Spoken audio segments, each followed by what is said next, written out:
Seja muito bem-vindo ao canal de passagem. Eu me chamo Miguel e hoje eu quero mostrar para vocês aqui as obras de João Calvino, tá bom? Eu quero fazer o review aqui de todos os comentários que eu tenho de João Calvino. Irei começar com este aqui, ó, que é o de Gênesis, tá bom? Aqui lançado pela editora Cleary em 2 volumes, tá? Então, espero que você goste deste comentário, espero que você compre e se aprofunde nas escrituras sagradas, com o auxílio de grandes homens de Deus como João Calvino, tá bom? Vamos ao review. Da linda pátria estou bem longe. Vamos ao review desta obra aqui, ó, preciosíssima, de João Calvino, série de comentários bíblicos de João Calvino, Gênesis, volume 1 e volume 2, tá? Esse livro aqui foi publicado pela editora Cleary, tá? Tem feito aí um trabalho muito bom em relação à publicação de livros antigos, aí, livros reformados. Deixa eu mostrar aqui os 2 volumes. A estrutura dos dois são as mesmas, tá? O volume 1 e o volume 2, então eu quero me ater aqui mais ao volume 1. Quero mostrar aqui também a opinião de João Calvino sobre determinados temas, alguns temas polêmicos. Então é bom você saber mais ou menos o que é que o autor deste comentário ele pensa sobre determinados assuntos, tá? Então nós temos aqui uma orelha, temos aqui um comentário do livro de João Calvino. As folhas são amarelas, tá? Esse volume aqui ele é bem grosso, ele tem 630 páginas.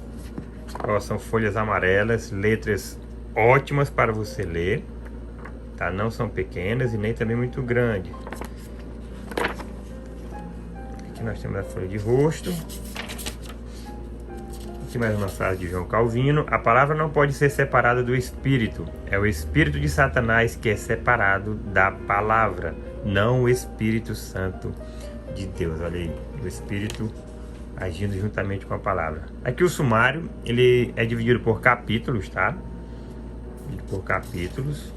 Esse aqui ele vai até o capítulo 23 e o outro vai do 24 ao final do livro de Gênesis. Aqui temos o prefácio da edição brasileira.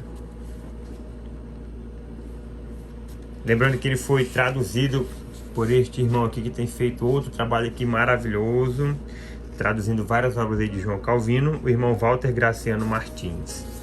Ele tem um canal no YouTube, tá? Caso você queira ver quais os livros que ele já publicou, que ele já traduziu, só dá uma olhada lá.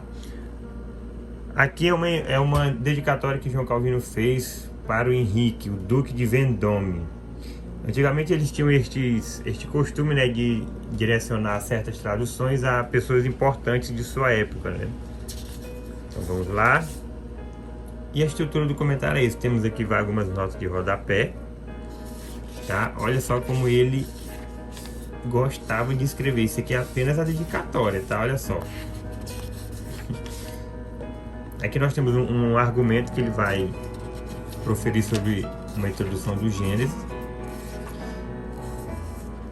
E deixa eu mostrar aqui como é que ele divide aqui os versículos dos capítulos. Aqui nós temos o capítulo 1.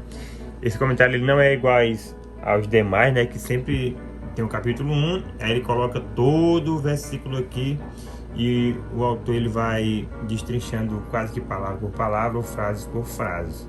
Neste comentário não. Ele aborda a princípio as palavras. Olha aqui, no princípio. Então a partir destas palavras ele vai fazer o comentário dele. Temos aqui algumas traduções aqui do hebraico, né? Ele é bem pastoral, também um pouco exegético, né? Mas a pegada dele eu creio que é mais pastoral, assim. Mas ele não deixa a desejar em nada. Olha aqui, nós temos aqui Deus, ó. Temos aqui, ó, no princípio seria criou Deus, aí aqui ele já dá uma pausa e vai discorrer sobre a palavra, olha aí, Elohim. Aí no versículo 2, ele vai discorrer sobre a terra, porém estava sem forma e vazia. Aí ele vai discorrer.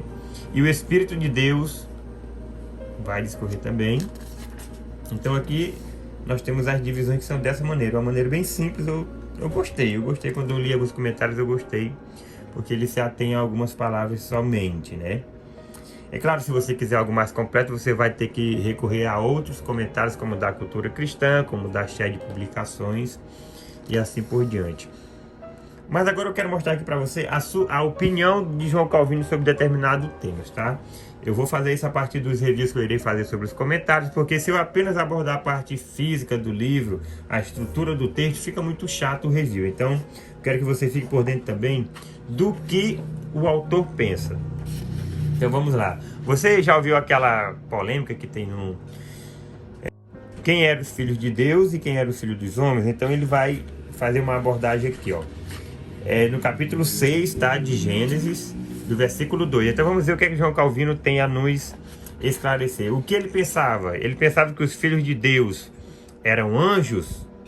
Ou que os filhos de Deus eram apenas homens que faziam parte da descendência de Sete? Vamos ver o que João Calvino fala aqui. Aquela antiga ficção concernente à relação sexual de anjos com mulheres é completamente refutada por sua própria absurdidade. E surpreende o fato que outrora homens eruditos foram fascinados por desvarios tão grosseiros e absurdos. Só dando uma reforçada aqui, eu creio que é o Leandro Lima. Ele não crê que esses filhos de Deus eles sejam descendentes de Sete, mas ele crê piamente que esses filhos de Deus eram anjos. Anjos literais, tá? Que tiveram relações com humanos. Caso você tenha alguma dúvida, vai no YouTube e dê uma pesquisada sobre o que ele pensa sobre este assunto. Então vamos seguir aqui. É igualmente frívola a opinião parafraseada dos caldeus, a saber que se condenaram os casamentos promíscuos entre os filhos de nobres e as filhas de plebeus. Moisés, pois, não distingue os filhos de Deus das filhas dos homens, porque fossem de natureza ou origem diferente, e sim porque eles eram filhos de Deus por adoção, aos quais ele separara para si, enquanto os demais permaneceram em sua condição de pecado.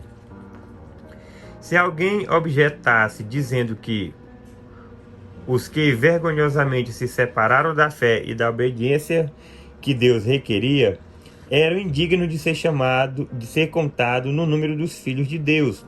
A resposta é fácil, a saber que não é a eles que se atribui honra, e sim graças a Deus, que até então foram evidentes em suas famílias.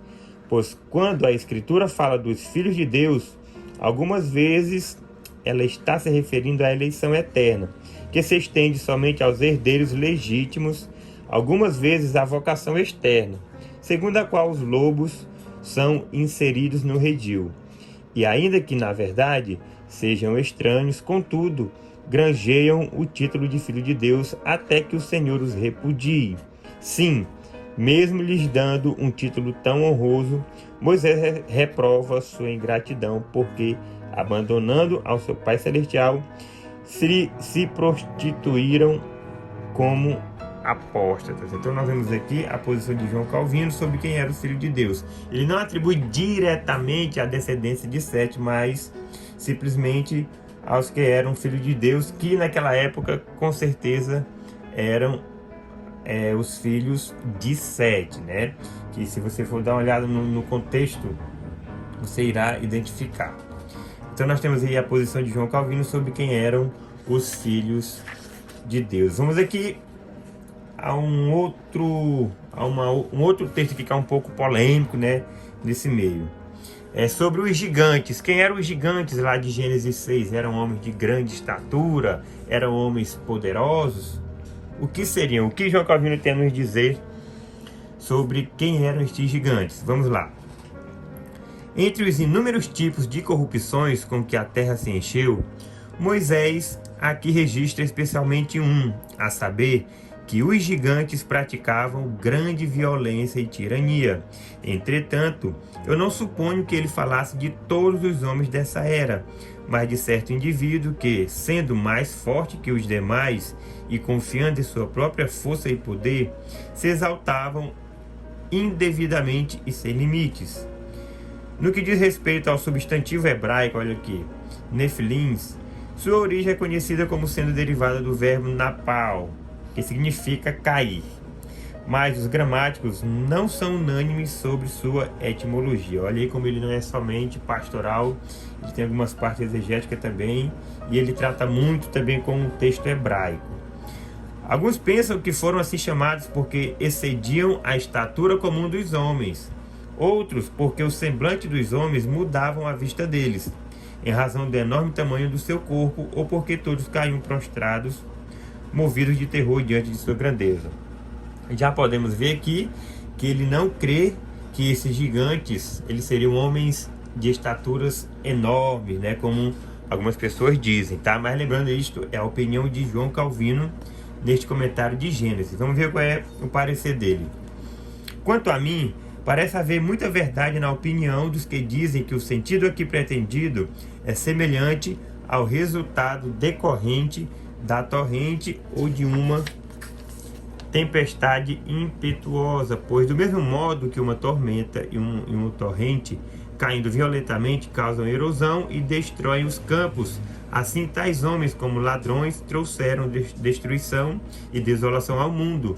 De fato, Moisés não diz que eram de estatura extraordinárias, mas simplesmente que eram fortes.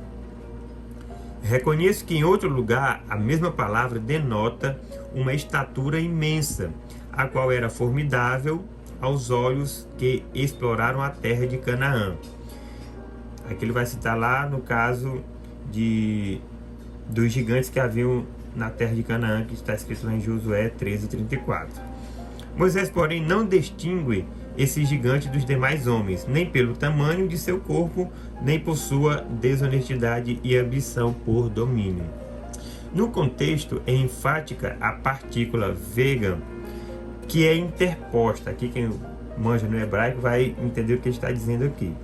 Jerônimo, aqui ele vai citar um comentário de Jerônimo, né?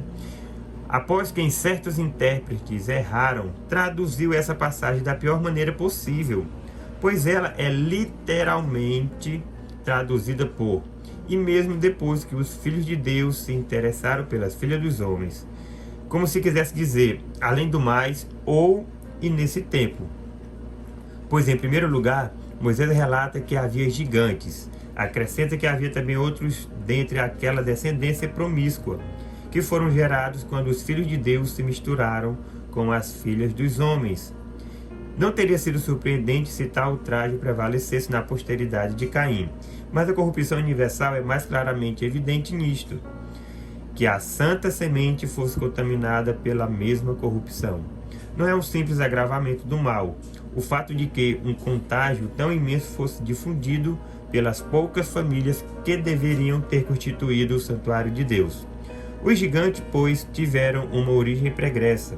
Mais tarde, porém, aqueles que nasceram de casamento promíscuo imitaram seu exemplo. Então nós temos visto aqui a opinião de João Calvino, que ele não crê que eram gigantes de mais ou menos 2, 3 metros de altura, não é?